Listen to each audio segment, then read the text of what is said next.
કેરળના પત્તનમથિટ્ટામાં ખેડૂતોએ મણિમાલા નદીના કિનારે એક અનોખા બીજ મેળાનું આયોજન કર્યું છે, જેનો મુખ્ય ઉદ્દેશ્ય કેરળની એવી પરંપરાગત ખેતી અને પાકોને પુનઃજીવિત કરવાનો છે જે હવે સમયની સાથે લુપ્ત થઈ રહ્યા છે. આ મેળામાં સૌથી વધુ આકર્ષણનું કેન્દ્ર બન્યું છે રુદ્રાક્ષ પ્લેવિન નામનું ફણસ. આ ફણસના બીજ આબેહૂબ રુદ્રાક્ષના મણકા જેવા દેખાય છે.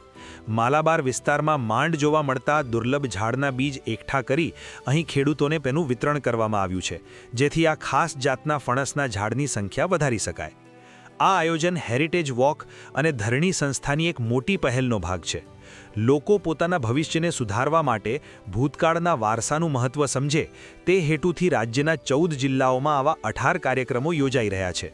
15મા હેરિટેજ વોક અંતર્ગત યોજાયેલા આ વિથુવેલી એટલે કે બીજ બજારમાં સ્થાનિક ઇતિહાસકારો અને વારસા પ્રેમીઓ પણ જોડાયા છે. આ મેળામાં માત્ર ફણસ જ નહીં પણ દુર્લભ સ્થાનિક શાકભાજી, મસાલાના છોડ અને અલગ અલગ પ્રકારના કંદમૂળનું પણ પ્રદર્શન કરવામાં આવ્યું છે. આ પ્રયાસ કેરળની જૈવ વિવિધતા અને સંસ્કૃતિને આવનારી પેઢી માટે બચાવી રાખવાની એક મહત્વની કડી સાબિત થશે.